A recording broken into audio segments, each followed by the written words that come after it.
nih sebelum masuk lanjut ke kolom chat ya. Oke. Karena aku tahu perjalanan kamu menulis buku antologi puisi. Ada berapa, Rip? Kalau boleh tahu, tepatnya kalau yang buku solo yang tentang puisi doang. Aku taunya di Guepedia sampai berapa kali kamu nerbitin. Yang terbit itu kumpulan puisi 5. Kalau untuk Oh, Senandika itu 1. oh, 5, 1. Wah, itu keren kan? Aku aja belum punya buku solo banget nih. Mah, Yang belum karena, terbit 2. apalagi? Ya, yang belum terbit 2.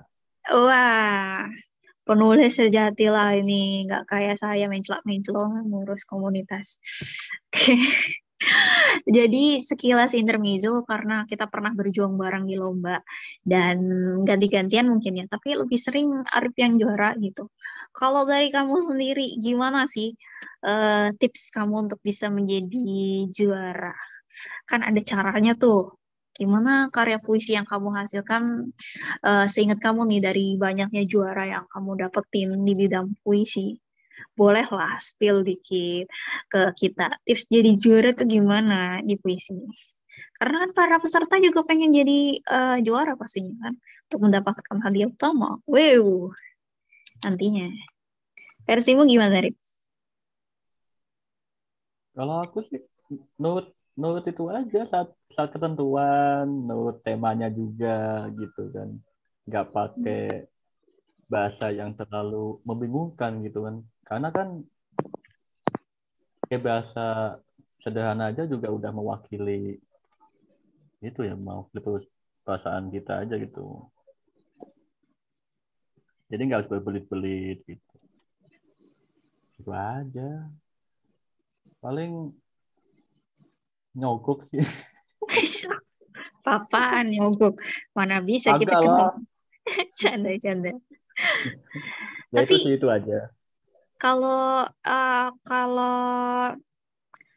ini nih yang jadi kendala penulis puisi juga ya. Gimana mengkolaborasikan antara tadi kamu dari pertanyaan ini tanggapan lagi ya. Dari kata-kata sederhana bisa nyambung ke misalnya diksi-diksi berat yang ala-ala penyair. Kadang-kadang menyeimbangkannya itu suka ada trouble kan. Ya, Nah, ya mungkin. itu cara mengkombinasikannya biar seimbang antara diksi berat itu dengan diksi-diksi sederhana sehingga penempatannya baik tuh kalau caramu sendiri gimana? Ya kalau cara aku sendiri sih lihat lihat dari ininya, lihat dari baiknya itu. Misalkan diksi beratnya cocok buat apa ya, mewakili perasaan sedih atau mewakili perasaan bahagia, pakai aja. Nah, Tapi, tapi kan pakai majas juga kan udah mewakili, nggak harus oh, pakai berat gitu. oh gitu. Pakai majas aja udah terlihat indah gitu. Bolehlah spill sedikit contoh implementasinya atau penerapannya kayak gimana potongannya biar dapat gambaran teman-teman di sini. Puisinya itu gimana sih? eh Kalau contoh konkretnya karya Arif gitu yang penerapan dari diksi berat dan diksi diksi sederhana biar nyampe nih ke segmentasinya tadi yang dibilang sama Arif. Kalau Iya. biasanya tuh aku kalau nulis puisi bisa misalnya ya lagi beruntung dapat juara itu eh aku tambahin sedikit. Aku nambahin itu di selain majas, diksinya dicombine. Biasanya aku juga nambahin alur di kisah ceritanya sama kayak karyanya Arif tadi. Jadi ketika puisinya itu ada kisah, itu menambah, memberi nilai tambah juga. Lalu mungkin kalau dari segi estetika, kerapihan, rima akhir yang samaan tuh jadi poin plus juga biasanya kayak lebih rapi gitu kan belakangnya. Tetapi rima di sini kan ada rima rima depan, tengah, belakang gitu. Tapi pada umumnya biasanya lebih dilihatnya rima akhir kayak kepenulisan puisi lama jenis pantun gitu loh guys. Nah itu lebih enak dibaca. Kalau dari aku sih gitu, selain mengkombinasi apa yang sudah Arif eh, pemateri kita share tadi ya, dari gaya bahasa, pemilihan diksi itu termasuk. Jadi di dalam karya tulis kan ada unsur intrinsik dan unsur ekstrinsik. Jadi ketika itu di balance atau diseimbangkan itu lebih bagus dan lebih baik. Nah, karena namanya suatu karya itu utamanya itu unsur apa sih?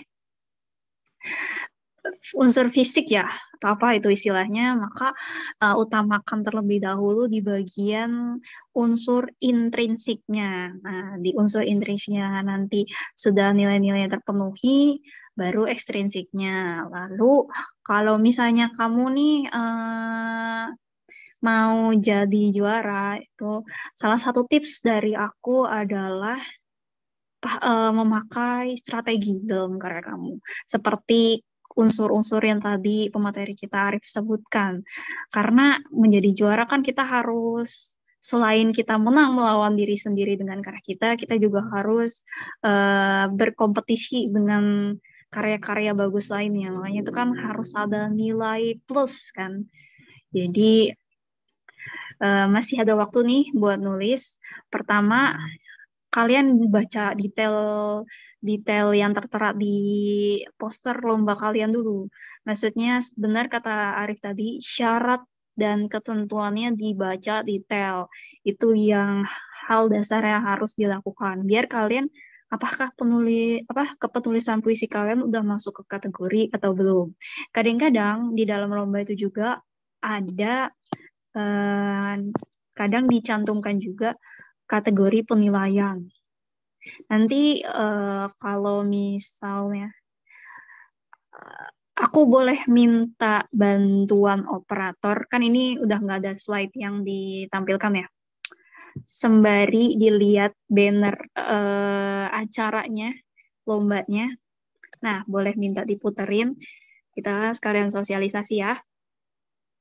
Jadi di banner acara itu, di gambarnya itu dijelasin juga guys. Kadang-kadang dicantumin apa aja sih penilaian dalam penulisan puisi. Nah, itu dia strategi yang bisa kalian perhitungkan dalam menulis karya kalian untuk membuat peluang menjadi juara itu lebih besar. Di banner poster acara event menulis puisi nasional ini ada tulisannya bocoran penilaian kriteria penilaian jurinya, yaitu sambil ditampilkan operator. Nah, 30% mematuhi syarat dan ketentuan lomba. 30% diksi dan majas. 30% penulisan dan kesesuaian tema, lalu 10% karakteristik. Nah, itu bisa dipertimbangkan hitung-hitungannya. Maka ketika kamu mengikuti lomba, hal pertama yang harus dilakukan adalah jangan males baca sebagai anak literasi. Bacanya yang detail. Pahami dulu, ditelaah dulu.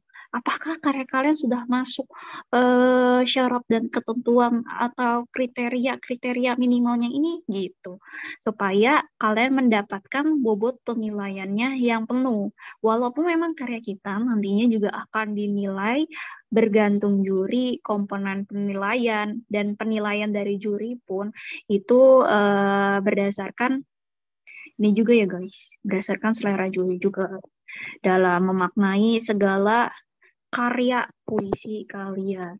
Kan karya puisi tadi sempat dibahas juga kalau penulisan puisi itu kadang memuat pesan maknanya itu secara tersirat atau tersurat. Tersurat itu berarti bisa ditelaah, langsung kita tafsirkan ketika di dalam kepenulisan. Tersirat itu yang tahu makna aslinya adalah penyair atau penulisnya.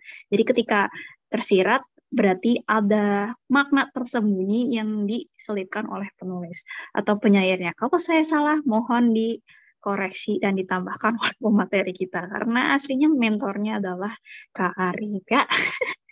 Saya belajar puisi dari dia. Arif masih nyambung? Oh, ya, mohon maaf. Jadi saya yang ini ya. Oke, lanjut. Itu sedikit tips dari saya. Karena saya juga kadang-kadang ikut lomba puisi. Tapi kalau jadi juara ya itu dia keberuntungan juga ya, guys.